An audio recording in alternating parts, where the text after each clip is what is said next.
Hey y'all, hey, hi, hello. So I got something special for y'all this episode. We gonna do mukbang and mental health featuring my friend, my sister, Stephanie Davis, MEd PLLC. She is a therapist. She is the CEO of 323 Counseling and Consulting Services, also known as Hard Work Trending, and she is phenomenal. So we're gonna jump right into the conversation. When we come to the conversation, we're gonna jump right into that thing. Okay, there's no introduction. We're just gonna go in. But it was a phenomenal conversation on mental health, and I can't wait for y'all to see it. So let's go. I know my life can get crazy. Just remain solid and know that I got it. Choose around the globe. We can fly private, change the time zone, switching up climate. Winter time, touchdown in the trop. Never mind the hating on, can we pop? However I'm rolling, I know that you rockin'. I pitch you a 10 and tell you go shop. She more than confident, she a look cocky. I really think that's how she got me. All the way G is you rockin' with me. Sometimes people have apprehension about what to look for in a therapist, especially like a black therapist, because we like unicorns for some reason. Not y'all like unicorns. I mean, yeah, we 2%. See, that could be on there, but we definitely are like 2% of the U.S. population. For real?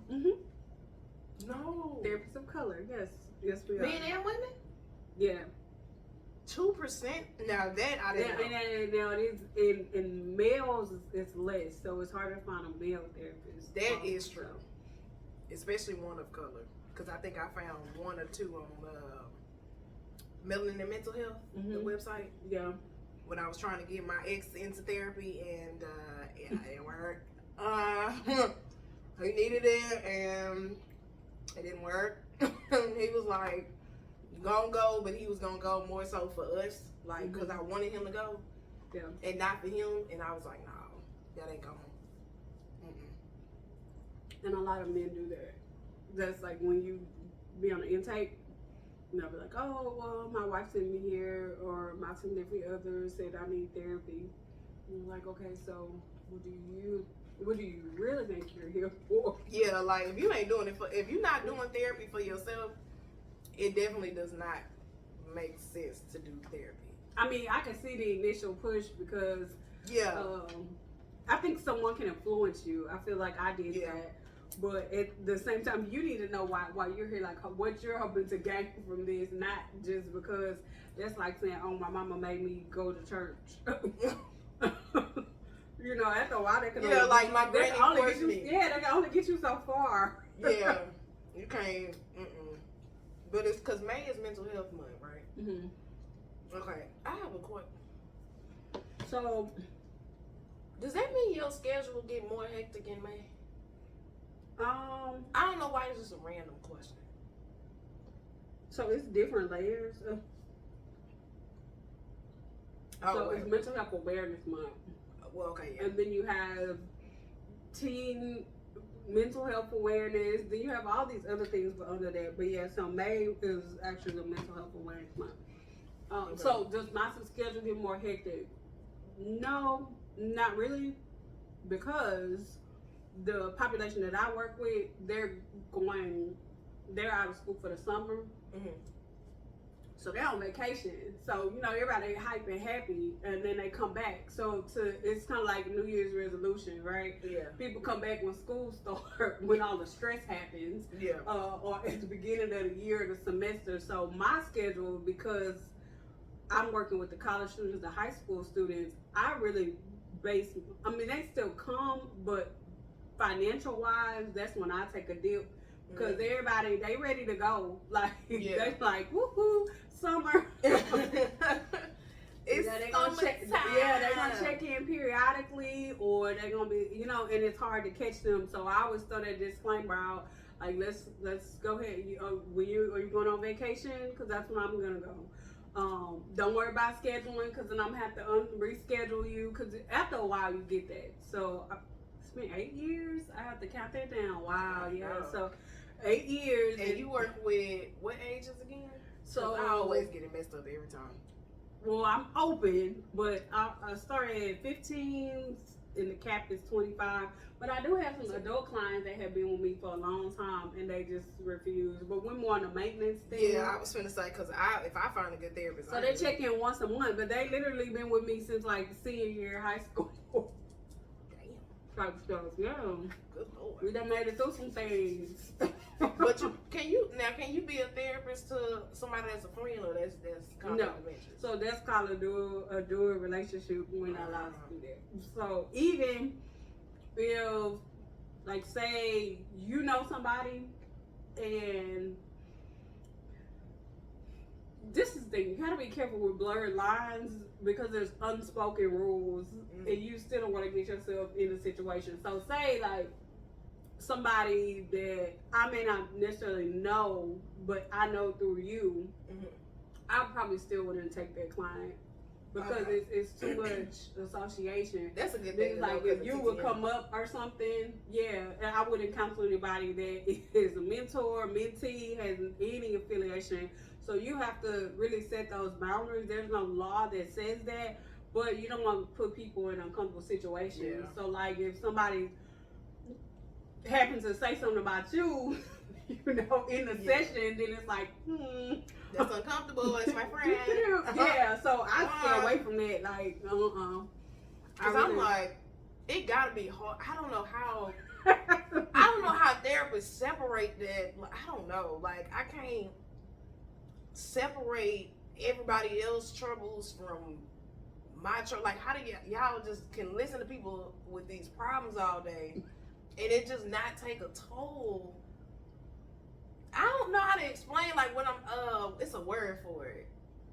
What's the word I'm thinking? Compartmentalize? Yes, so that's a skill that you need to have if you want to be a therapist or just in any service. So just like with the pandemic, you can take on secondary trauma if you're not careful. And we talk a lot about self-care and all of that and why it's important, but it's not like frou-frou self-care, but it's really like making sure that you manage and get what you need so that you could be able to serve and to be at a good capacity mentally and physically. Because you can take on secondary trauma and not knowing, and it shows up like you being tired and irritable.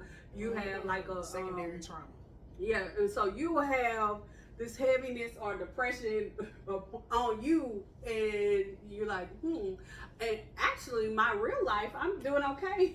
But then you realize like it's coming from your job. So like, I mean, just people in the medical field, all of us, we talk a lot about that and making sure that you have a support system. That thing is almost like working for the CIA because you're holding people's secrets, so you can't go home and be like, oh yeah, let me tell you about blah blah blah. You can't talk about it. So you know, you have to also find ways to deal with that. But what has helped me is to recognize that this is not my space. This is this person's space. Yeah.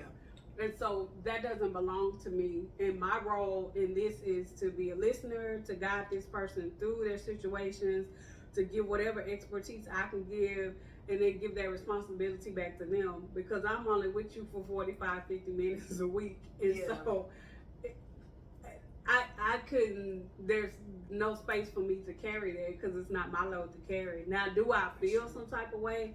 And so like the clinical term, you call it like positive regard. That's why it's important that people pick a therapist or choose a therapist that you can have a relationship with.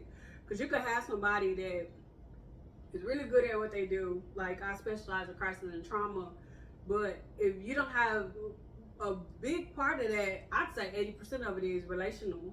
And so being able to feel comfortable, that's like going to the doctor's office and you don't feel comfortable with somebody. Yeah, you know, especially the gynecologist. Be like, wait a minute.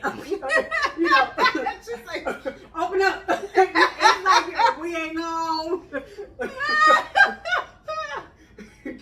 Can I get to know you a little bit? Oh my God, like, hold on, cuz. Like, I don't even much know you like and that. then, you know, move on to the next person, right? It's like, you know. See, I done had the same gynecologist since I was 15. Right. 30. And so that's what I always tell people when they're picking a therapist. And I know that we're limited, that people are limited in the selections of therapists that they can get. But if you can find a therapist for one, you want to find somebody that specializes in what you're looking for. Yeah. And make sure that they can relate to you. So that's a big thing now with like being culturally sensitive and being empathetic. Yeah. And a lot of you hear about the diversity and inclusion and stuff like that, but I think it makes a difference when you're working with somebody who can relate to you as opposed to somebody who just give you like textbook stuff. Yeah, like according to paragraph or section 5.4, I suggest. See, you know, I love my therapist. My therapist is an old black lady, or older. I'm not gonna call her old, but older black lady. She reminds me of my grandma that passed away like back when she was in her younger days. Mm-hmm. She even looked like her. Like I remember when I first saw her, I was like, she's just short, and I was like, oh my god, my grandma had just passed away, and I was like, oh my god. And I prayed about it because I had 3 therapists because I knew I wanted a black woman. I had Karen Cooper at TSU, and she does private practice now, which I begged her to go into private practice, but she didn't leave TSU because, you know, once you graduate, you can't go. You can't do it no more. But it's free while you're going to the university. Mm-hmm. And I wanted to take her with me. I was like, can you do? She was like, all my clients want me to do private practice, but you know, you can't see her no more. And now she does private practice. But after her, I had like 3 therapists. It was 3 black ladies, and I had like put them face down and like prayed over them because I had like the little pictures or like the little profile. Yeah. And then I was like, it's basically pretty much whichever one either answer the phone or I can get in touch with. Like God is gonna give me the one that's for me. Yeah. And it ended up being her. And so it was like, okay, that's it. And I've been with her since 2017. And I'm like, you better not retire. Yeah, and it's hard to let a good therapist go. That is true, but also that's another thing that people don't recognize, or they feel like right, but they feel like they have to be locked in to, like, say you start working with somebody. So the first 2 sessions, a good therapist will use the first 2 sessions, as intake sessions. Mm-hmm. That's to get to know more about you. You know, you want to share as much as possible that you feel comfortable with. So that way that person can really assess what your situation is.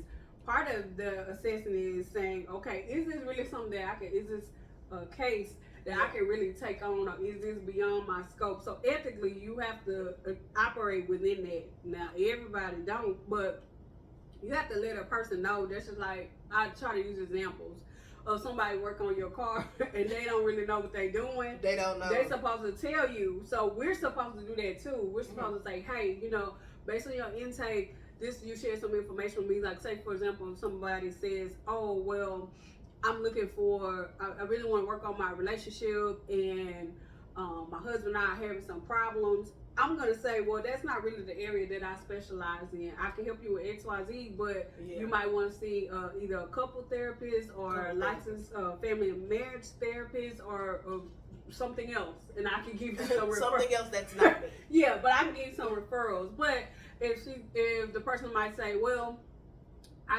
okay, that's cool. We'll just slay that dragon later. Yeah. I do have some trauma, some childhood trauma that I think might be affecting my relationship, and I want to discuss that.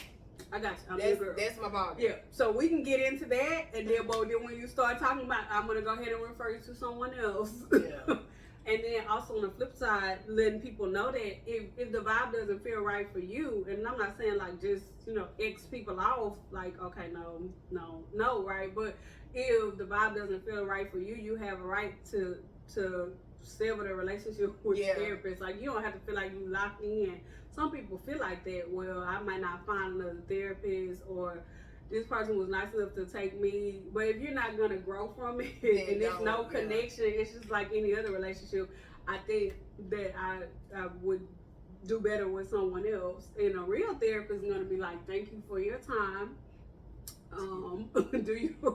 Do you need referrals, or go back through your insurance company? How do you want to play this? Yeah, like, you don't just be like, okay, bye, but you know, you try to bye. Yeah, you always want to preserve the quality of care. And I was telling them, I'm not offended. I'm not offended. I want you to get where you're gonna get the best. Yeah. I'm not it. I'm saying, not it. I'm not your girl for this one, but hey. And I know a lot of people, like, what I've heard a lot, especially in the Black community, is people have bad experiences with therapy. Mm-hmm. So they don't want to go back. Like, it's like they maybe just didn't have the right therapist. Like you said, some people just feel like they stuck in it because it's like, okay, this is the only person available, but also they might have a bad experience. And I know somebody personally who this happened to, a couple of people actually, where they just didn't see eye to eye with a therapist, or it didn't work, the relationship didn't work, so they didn't want to go to therapy no more because they think that all therapists are like that. Well, that's like church hurt. Yeah, I am just gonna say that. Trust me, I know church hurt. Like, I literally just did a video on like, Patreon forget about this, that. I'm done with this. And the same person who had a bad experience with therapy had a bad experience with church. Well, and there's a correlation with that. So that's like the problematic thinking. There's like 7 problematic things or whatever, and we all guilty of them. But so that's like the generalization, right? So anytime you experience some type of trauma or like a distress or a situation that's uncomfortable, you automatically generalize like, oh, okay, well, just because this person was bad, whatever characteristics they have, then everybody else is gonna be like that. Mm-hmm. The problem is you're stopping your growth because you're not being open-minded enough to say, hey, this, whatever the situation was with this. And so even when I'm doing therapy with people and when I have to like check myself, I'm like, okay, is this realistic? Like, have I allowed myself to see something else? Have I even tried another church to know that this church ain't like that church, or that therapist is not like that therapist, or that relationship or guy is not like that person? I was just in reference to like how all therapists aren't the same. Like, people say all men are the same and all women are the same. But that's why you have to shop like, around. Yeah. And I don't want to say date, but you got to, No, you definitely got to shop around. Look around. It's a variety, everybody doing something different. Yeah, it's a plethora. You have to figure out what worked for you. And everybody's got something different. Like, it's some people who, and it may be the smallest thing, but when I first started, and that's why I always keep my nails natural, because when I started working, and that's something that's stuck in my head, because when I was working in crisis and trauma, loud colors, like reds or like bright colors, would create anxiety and some type of, especially with sexual abuse victims. And so it was just, and you're doing a lot of this, right? Yeah, you're talking with your hands. Yeah. So high distress, that's anxiety, and then the colors. So I noticed that like natural colors were more calming. That makes sense. More neutral tone type colors. Yeah, that makes sense. And so that's really where I got that from. Oh, but okay. Because she's like, when I first met, she had these little nude pink nails and these little nice natural nails, and I was like, ugh, why they know? Because everybody know how I feel about my nails. But think too, if you walking into someone who does not know you, and you got click, click, clap. Yeah, and I got clappers, they like. And they red. And like, point the direction signs, like yellow here, orange, red, just all kind of light greens. You're like, whoop. God. And okay, like, that makes sense. They were already overstimulated, so you just kind of be like. That makes sense. I can see that. I never would have thought like, about that. I come in peace. I never would have thought. That's crazy. I never would have thought that. Yeah, but those are small things, right? Yeah. And so like, even when you, even I remember one person. She was like, "Well, I don't like red. I don't, when people wear red, it just makes me think of this, and this. And so that's a trauma response. But you have to challenge that. And that goes back to the idea, well, just because I had 1 or 2 experiences with a bad therapist or a bad situation, you kind of have to take time to figure out what happened. Yeah. And then look for that in the next situation to be like, okay, this is not what I want. I'm going to be open to trying something else, but I learned from this that this is uncomfortable for me. And then that's when you can speak up more and be able to be like more assertive in your choosing to get what you need instead of just being like, oh, forget everybody. Yeah, I don't know what it was, but you had taught me that one time, because Stephanie's my unofficial therapist. Oh, really? We're friends, but she be therapy talking me. I already told YouTube a while back, she has like this therapy tone that she uses that's just natural. And I try not to, though. But I love it, because you it's do? like, I yeah, feel like I you know did your nerves. earlier. Like the teacher talk. No, A lot of people don't like the but teacher talk. No, because it's calming. Like, it I literally appreciate is that. so calming. It's like, okay. Like, even in your text messages, when you text me earlier about the driving anxiety, and it's like the way I read it in your voice, and I felt so much better afterwards, and it was just a text. It was like, Oh, that made me feel good. okay, you're right. And you told me it was, I think I was talking about my celibacy, because I remember because I did a YouTube video afterwards, and I was like, do you think that I became celibate because of my sexual trauma instead of it being more of a religious thing? Mm-hmm. And then I was talking about some other stuff, and you was like, you don't know until you push through it.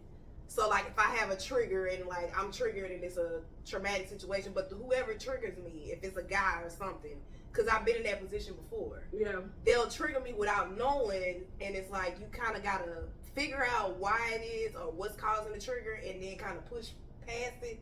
Like, Yeah. you won't know unless you go through it. Yeah. It's kind of like a tunnel. Like, you don't know what's on the other side until you go through it. Like, that's just, you don't know what's on the other side of the bridge until you go through it. Like, you got to go through it and work through it in order to understand, like, where it come from. Yeah.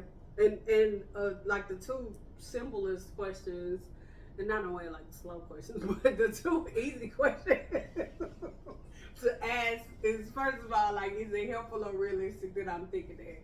Most of the time, the trauma brain gonna think that everything is realistic because you're talking from in your head in the spaces. Yep, this happened to me before, so yep, this is happening, right? Mm-hmm. And so, but then you have to ask yourself, is it coming? And I have to do this sometimes too.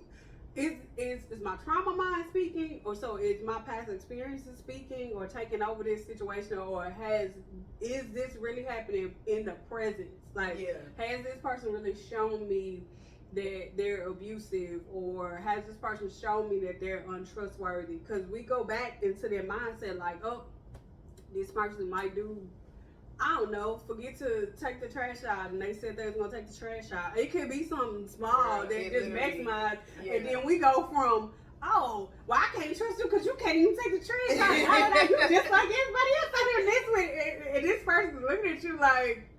That happened to me. Like open. Yeah, I literally lost what is happening among us? On the nicest person that I've ever met, and. Like, it's like, dude is just super positive, like, always happy, just like this ray of sunshine, like, ain't never yelled, raised a voice, nothing. Like, I fuss all the time and yell all the time. That's just, I blame my mama. But he's never caused me to yell. I'm like, I yell. How is it that I'm not yelling? And that's why you have to take care of yourself and check your trauma. And I lost it one time on him, and I can't even remember what the trigger was, but it had nothing to do with him.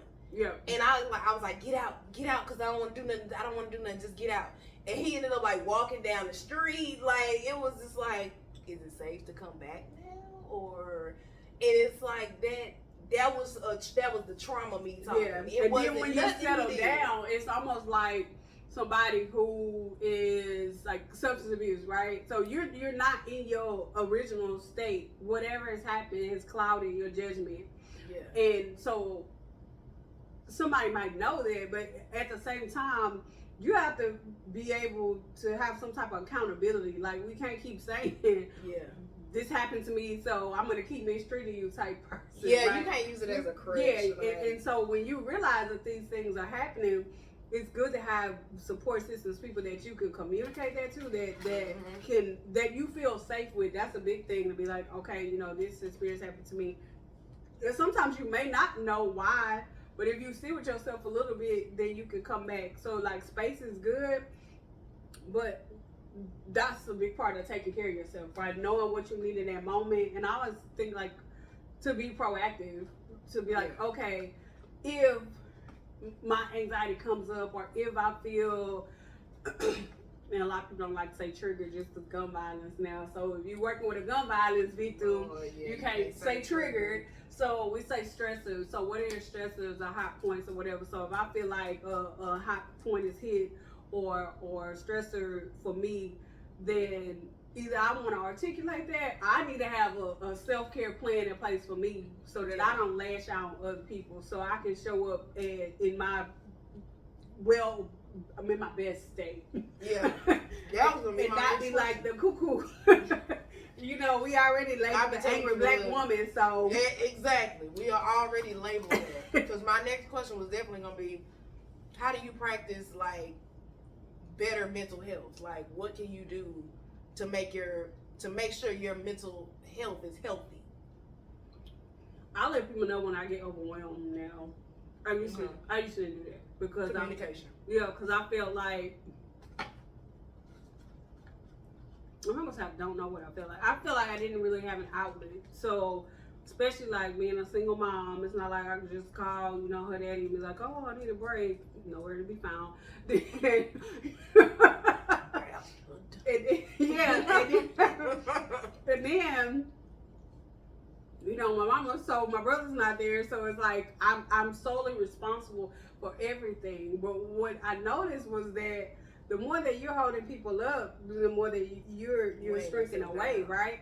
Mm-hmm. And so I had to create spaces for myself within my life. So everybody's self-care or whatever their needs are gonna be different. So that's why even when I'm talking or working with somebody, I'm not like, oh, you need to do X, Y, Z, because that may not be what you need today. You might need it 2 weeks from now, but not today. Yeah. So the biggest thing is always asking yourself, like, what do you need? So I know what my threshold is when I get overwhelmed. So not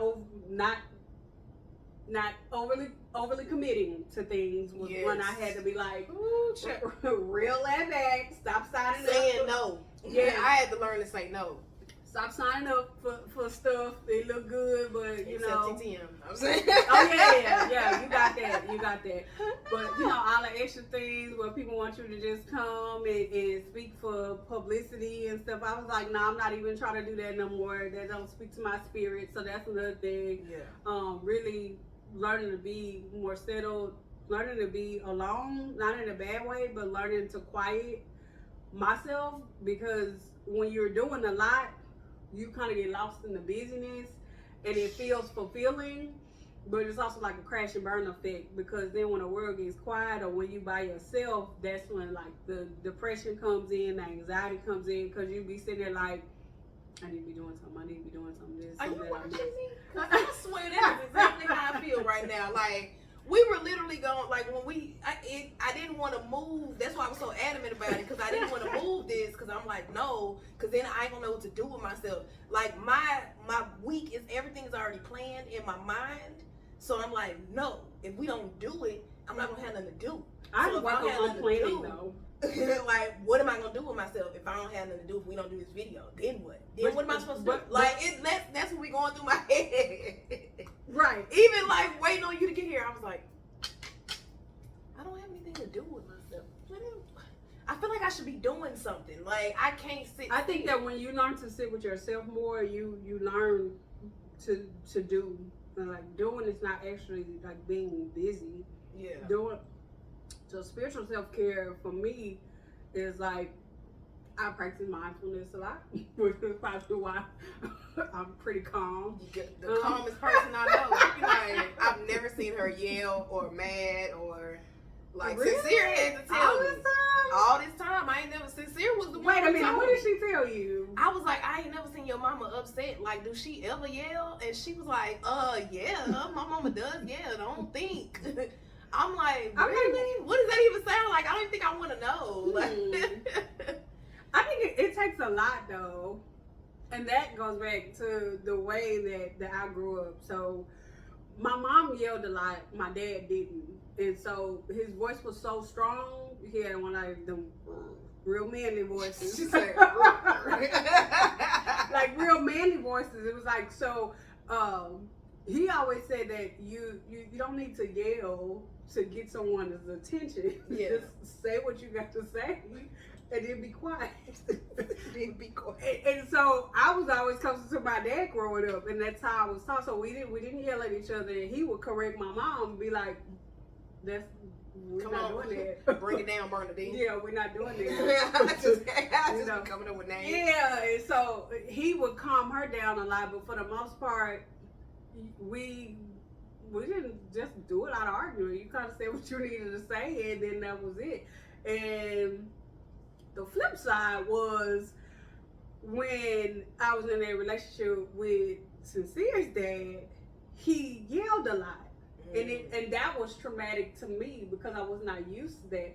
But I also felt like if I had to communicate with you in that way, then, you know, let's go for it. We're going to go toe to toe with it. Because you're going to hear what I got to say. Yeah, because you're going to hear what I have and then it was to like, say. Yes, and then it was like upping all the time to the point where this really ain't my character at all. And that's what I was talking about. How did I get here? Yeah, like how you, anytime somebody, that's how Ronnie did, pull me out of my character. Like, do not let somebody pull you so far out of your character you don't recognize and yourself. I became angrier, like to the point where then when you get back into a healthy relationship, you have to spiral yourself back down to where you were, like where your initial state of the person that you were, and that has to do with working through the trauma and processing that and having an understanding. I just got out of an abusive relationship. I really need to gather myself and spend time with myself so that I can figure out what really happened and kind of clear out all the debris so that you show up as a whole person. And sometimes people feel like, well, I'm going to go into hiding while I'm healing. Well, you can't really do that because life is still happening around you. That's me. I definitely go into like this. So that's not realistic. I'm an isolator. Like I will, and I'm working on that right now. Like the fact that I went to Baytown to see my best friend is good for me. A win. That's why I said yeah, I think that's a big deal. I literally isolate. Not only do I have driving anxiety, but I have social anxiety. Yeah. So I'm doing this thing now, and my therapist, Christian, trying to get me to stop doing it, where I'm isolating myself in the house. And I'm purposely not going nowhere. That's why I said I think it's a big deal. We need to like, I was all for it. I was like, yeah. I need to go somewhere and do stuff. Like I'm sitting here like, girl, go to happy hour or something. You cannot sit in the house 24/7. No, but I feel like I'm getting like that too. And a lot of the excuses that I gave, and I'm gonna say the excuses because there were some times where I probably could have moved some stuff around and made it work, but I felt like a lot of things were pulled out from under to where now it's just me. Yeah. And so I can't say, well, I gotta take Sincere here or well, my mama. You can't use Sincere because your mama, she gonna take herself. Yeah. So now it's and I was like you in a way, like, okay, what do I do with myself? Because I really don't have no responsibility. Like I'm just out here. You just go outside. And that's what you do, go outside. I know. I keep telling myself, like, girl, you gotta get up and go. So I've set a goal, and I've joined a couple of groups on Facebook. I haven't really. So getting back to the gym, that was like a big social thing for me and something I wanted to do. And I was like, you too. I was like, how y'all let me get fat? Like y'all just let me get out of control these you said that 3-4 years. Like, what was I supposed to do? Say, Stephanie, you getting fat? You have to say, like, you was fine to me. You was picking it up a little bit. I'm the worst.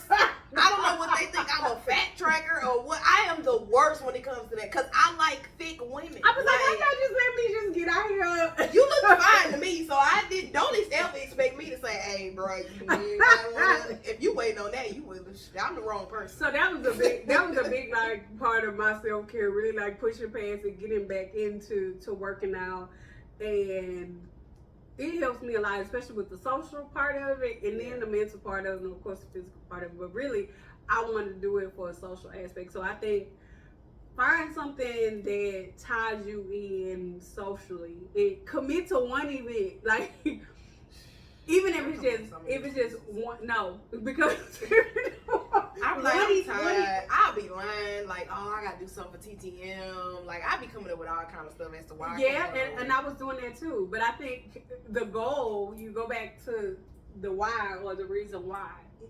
because like you told me, you ain't old or whatever. So you're not old. You're definitely not old. So, and that goes back to the thing like life is meant to be lived. Okay, yeah, when we was in the pandemic, it was easier for us to use that as an excuse. I remember saying that a lot. Like, is this gonna be virtual?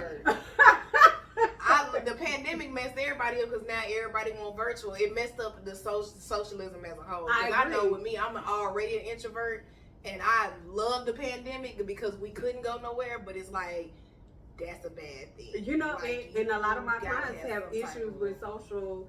And I feel like I had a little bit of social anxiety, but that's why I pushed past it. Like, I'm not gonna be a recluse. Like, I'm not gonna be an old one cats. And so you pick your struggle. So either we just gonna be in a house and not grow, not make no new friends, and life just gonna pass us by. We're gonna look up and everybody's just living their best life, and we on the outside, or we gonna live our best life. So you know, even start with small steps. So like, pick one or two things every month, or every 2 weeks.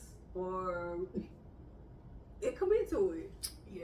Even that's what I did this small morning. Stuff. I was with that, and my best friend does not play them games. If I didn't go see her, baby, I would have never heard the end of it. I wanted you to go though. I would have never heard the end of it. And then she was 30 minutes away driving. I was like, oh Lord.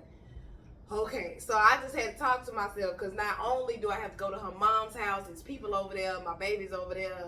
I gotta drive to get there, so I'm like, all right, I got this. You can be around humans. It's okay. It's okay to go around humans. Like, I had to talk to myself. Yep, that's true. Good self-talk. And I think also what's been helpful for me, like, instead of being, you can't control everything, but the stuff that you can control. Like, if I know it's a certain amount of people and I don't really like large groups too much, or if it's like a lot of extra conversation, like I'm cool if I'm there for the reason that I'm there, and you know this, but if it's like the letting out time and it's hug and hi, like small talk, I don't want to do none of that. So I always just set like a little boundary, be like, okay, I'm coming for this, I'm gonna speak. And most people know that because I've learned to articulate that, so they already know Stephanie not stand for none of that. So whatever pictures y'all gonna get or snip snaps and hugs, I'm gonna talk, and then it's and I'm like, oh, you left? Oh, yes, ma'am. Yeah, because I look up and she be gone. I'll be like, well, she gone. Yeah, that's what she does. Yes, ma'am. Yep. And so, I mean, it's been helpful for me to just let people know those boundaries. And so some people say, well, hey, you know, I need you to stay a couple of minutes because I know you better tell me. And will. And will. To the car I go. So that's something that helps with my social anxiety. And I won't say it's like severe, but I remember a point when it was, and I remember talking to you about this a long time ago, like when I would go to speaking engagements, and if I could, I always try to scope out the scene before, like what it looked like, you know, what was going on, who to ask for. Even when I go places that have like a secretary, I try to talk to the secretary or call before I get there. That helped me with anxiety because if I can't find a parking spot, if I don't know. Me and her the same when it comes to parking. Yeah, if I don't know where, like you in one of these little weird buildings and you don't give clear directions, it's been a couple of events where I whip it on back home. Yeah, because I didn't see with the workshop, I was like, oh, no. That's why I look, make a right when you come in the gate, go around the curve, make a right at the stop sign. Thank you for being extra for me. Like, you know, then make a quick left. I'm going to be standing outside, but I just want you to know the flow before you get here. Okay, I'm breaking it down for you as much as I can. And that's another thing. I've learned to tell people thank you for that. Thank you for, you know, providing clear. That makes people feel good though. That makes them feel like they're honoring their guests, or that there's an understanding. And so what I learned is a lot of times, and I don't like to say we suffer, but I feel like a lot of times we keep ourselves in situations because we don't really say what we're thinking. Yeah. Or we don't say what we need, which is a big part of the whole self-care thing. Either you're going to do it for yourself, or you want to articulate to someone else, hey, I'm my best person when I do this, or I learn this way. Like even when I'm teaching, I tell kids that you need to be able to know how you learn best. And even if you get with like a professor and he like I don't, he or she's like I don't care, but you know how to navigate. And so part of that is, you know, that self-awareness, like knowing yourself and knowing what you're good at and knowing how you could best just navigate through life. That's really what therapy is about. And there's no like right or wrong answers. And so I've learned to tell people, hey, thank you for doing that for me. I need to learn to do it. Well, let me do better in life. Yeah, I'm like, thank you for doing that for me. That was really helpful. I appreciated how you wrote the directions. And you gotta know your friends. That shows you know your friends. You gotta know who you're dealing with. And I know my friends. True. Therefore, I'm like, but it's helped me. It helped me in business too, though, and it's helped me to be a better therapist, and it's also helped me to be a better friend too. And when asking people, hey, well, what's helpful for you? Like, what do you need? And I know a lot of times people will think that I don't have an opinion on stuff. Like I listen more, like even in a meeting. Yeah, you definitely don't. I be like, so. They're like, so do you care? Do you care? Like, yeah. And a lot of people are like, yeah, you always come off like you don't care, or like you're passive. And I wouldn't say you don't care. It's just kind of like you just quiet and calm. Like you just don't have no input. But because you're not gonna force your input, you're gonna wait for somebody to ask for it, like unless it's just something where it's like, okay, so I gotta say something. But otherwise, you don't really give your input. But I feel like you be thinking it and just don't say it. So what do you think about that though? I mean, it don't bother me, but if it's something that you want to say, I would much rather you say it because I don't want you to not, because I don't know to ask you. Like, you know, I asked y'all a question. So do you feel like I hold back, or I'm not saying it? Like, what do you get? I feel like you do hold back a little bit, but I don't feel like I'm not gonna say it's a bad thing, but kind of, sort of. Only because I know that you're capable of giving sound advice. Like, so it's like, where's my sound advice? Hello, this is your cue to tell me what to do. Well, and you should say that. This is your crew. This is where you tell me what to do. Like, but I think I'm so used to listening and process. I'm definitely a processor. So when you talk about how people learn and how they do well, I'm usually not this. I mean, I can think on my feet pretty quickly. But also, I'm always in a leadership role. So when I don't need to be their way, I know how to just allow other people the space. If I feel like somebody has a good idea, I don't have the type of personality that's like, oh, well, that's great, but here, because I know this. Like, I'm going to be like, okay, well, let's burn your plate and see how it go. I'll come back when the smoke clears. If you need me, I'm on reserves, and that's cool. Let somebody else have some spotlight. Cause I'm gonna just start calling out like Stephanie. Yeah, I mean, I don't need to be the leader all the time in every capacity of my life. Business owner, mom, daughter, like I mean, I'm everywhere.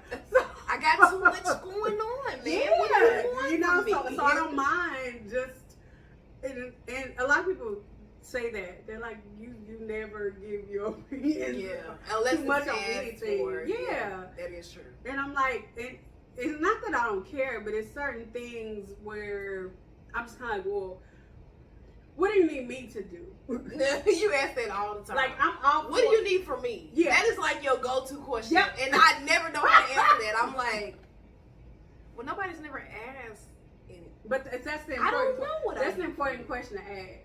And that's a part of self-care. Off guard every knowing, time. Okay, what do you need or what do I need? How can I make this flow a little bit better? And so I'm able to do that, to delegate certain things because, like I said, I'm the teacher, the professor, in every role. I'm always having to do that. So it doesn't bother me. When I'm needed, it doesn't bother me, but you tell me what you need, I'm gonna show up. What time you want me to be there? What's the instructions? I'm a good listener. That you are. that sometimes it took you a while to open up because it was like for the longest it was like me, you, and Yoshiko. But I didn't know nothing about Stephanie. I'm like, she don't never talk about her. We just be spilling our guts. And I don't know what's going on with this lady. I didn't think that I was I was that like, close. Really?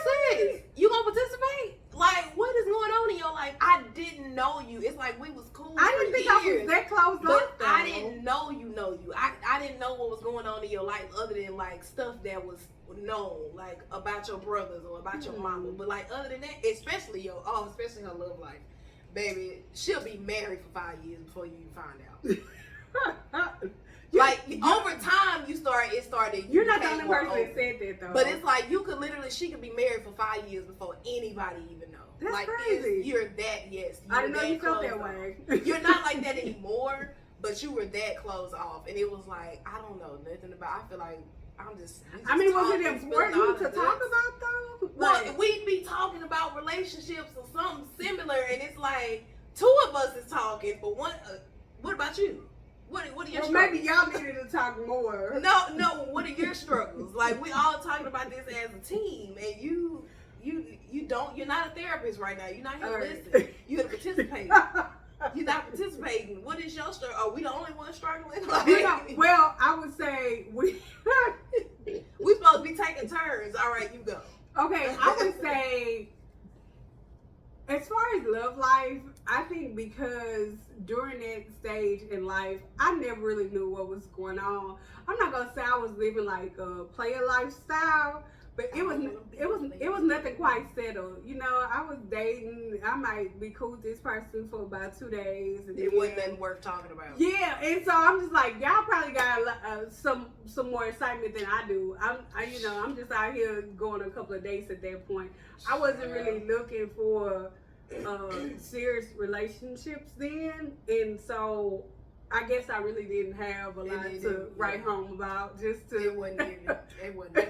Yeah, I was just like, listen, what you need to know is I'm out here trying to raise sincere and thug it out over here. See again, well, you can't use that excuse anymore. I can't, which is why I'm being more open to dating. I was gonna say that's why you definitely been more open. Yep. About dating and talking about dating. Yes, because I feel like this is my time to actually figure it out, and I try to get out of it. What you said was really helpful as a reminder. Like I'm not old. You're not old at all. But I can't wait to. Don't even like say your age, because I can't wait till people get in the comments like, now I want to know how old she is. Like we're gonna play guess the age. Yeah, but I mean, okay, so I don't feel old. Like we were talking about your mom or whatever. Like I feel like now that all of the responsibilities out the way, I feel like, woo. If anything, you feel younger. I do. You even come off a little bit younger. I'm just saying, really? Like you come off a little bit more vibrant. You was kind of tired at first. Yeah. But then it's like you cross, like it's like you outside more. Yeah, I'm getting my like, swag back. Yeah, it's like, oh shit, sis, I see you stepping. Reclaiming my time. It's like you was like bombing Stephanie, and then now it's like, hey, look, I'm here. I'm outside. I'm chilling. My baby in college. She grown. I ain't can got time be for this. I was like, and that's funny because it was like, Mama, you could be fun. Like I don't think you show the fun side. Yeah, like you laughing more, smiling more, posting more, doing. I was like, what? And then I did the exact opposite. I was like, I am sick of y'all being outside more than me. Okay, I got to do something. Yeah, I got to do something so we're with gonna myself. set some intentions to.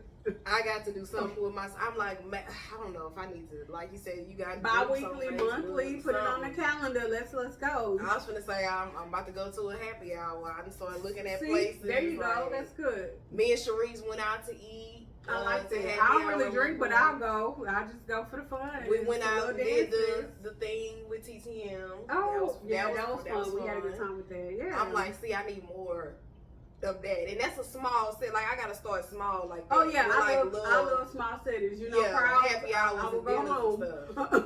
Yeah, I will go home. Crowds I can't do. I can't. No Lord.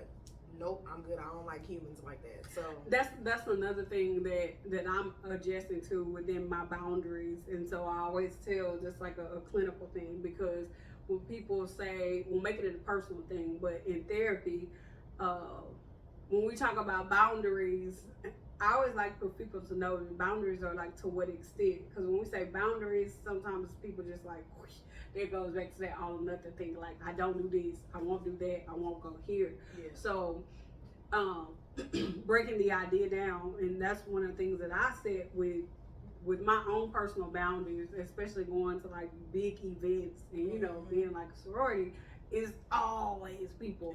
But for me, like I have my little group. I got my time boundary, like to how long am I gonna stay? Yeah. To what extent am I gonna engage in what activities?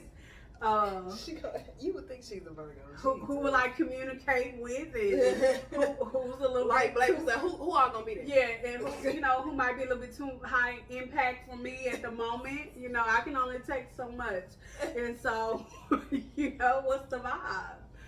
And that's helpful for me, knowing what I need. Yeah, I got to know what I'm going and to then I just be like, oh, well, okay, time has been well yeah, spent. it's time to go now. All right, I did enough. Also, which I've gotten out of this idea that I ask a lot of questions, because I tell people up front, I had a couple of clarifying questions. I want to make sure I'm in good shape before I get there. What's the attire? Because I'm not paying to part.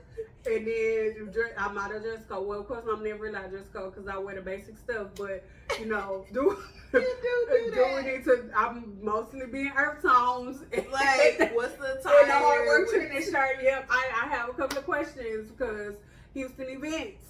What all are we doing? Y'all be doing the most? Yep. Do I need to have some tennis in the car? Is this flip flop or heel action? Is it formal? Should I have my blazer? Should I have my blazer in the trunk? I'm ready to roll. I just need to know what we're doing, and I think and that's helpful.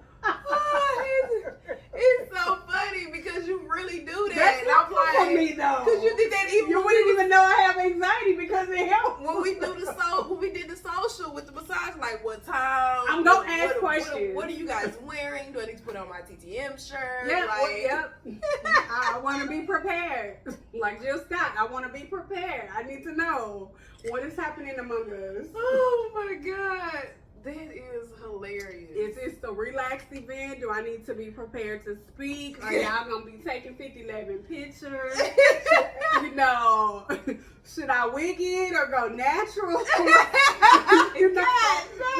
the atmosphere gonna be like? Is it humid in there? Because I'm probably let me just wear my wigs. We going swimming, it just be a lot going on. So those questions help me out. Oh my God. I'm dead. The mind of an anxious person, yes. I need to learn to start asking questions. But I show up though and have a good time. Yeah, she'll definitely show up. She gonna show up. She gonna ask questions, but she gonna show up. I got to give you that. We show up and we have a good time. We definitely be like, now that we got that out the way. Yeah, we definitely show up and have a good Let's time. Let's go. Game on. Come on. Yeah, I'm ready after that. But we gotta have a debriefing first. So I have a couple questions here, just to make sure. Just want to make sure. God. Yeah, but well, Stephanie, I thank you for being on the show, on the YouTubes, on all that. You're welcome. We was having our conversation even before I cut the camera on, and it was like, we should probably cut the camera on at some point. But and I'm gonna do an introduction like before, but tell the people where they can find you on Instagram and like all that. She don't do Instagram. I do it. Nowhere. Hard work trending. Hard work trending on Instagram. I did wear the shirt though. See, oh my God, you're horrible with promotion. 323 Counseling and Consulting Services, PLLC. Hard work trending on Instagram, and it's hard work trending on Facebook too, ain't it? Or did you change the 223? Just Stephanie. You got the hard work trending. You can search for it. Yeah, I do. Hard work trending. Yeah, I'm like hardworktrending.net is her website. Yeah, there you go. And I started, by the way. See, plug. I did that. I did that. And I love it. But you keep up. Thank you for keeping up with it. Yeah. Most people don't. I try. You learned it, and I was so proud. I was so proud. I said, she learned how to do it by herself. Yeah, I played around with it though. God, because every time somebody wants something changed, they call me, and I'm like, bruh, you can't learn how to. It's really not that hard. No, it's not. Exactly. But you have to take the time to fandango with it a little bit. But all of the information will be in the description. We had Chicken Express and it was good. Fried fish. The green beans was good. I was like, was them green beans good? Yeah, they were. Okay, because people don't season it. Yeah, we try to do a mental health mukbang. Yeah, mental health mukbang is what y'all know. I don't do mukbang, so this was all her. This was all her idea. You can blame it on me. I am. It was good though. It was good. It was definitely good. So her information will be in the description, and until the next video, I will see y'all. Bye. Girl, you gave me your soul.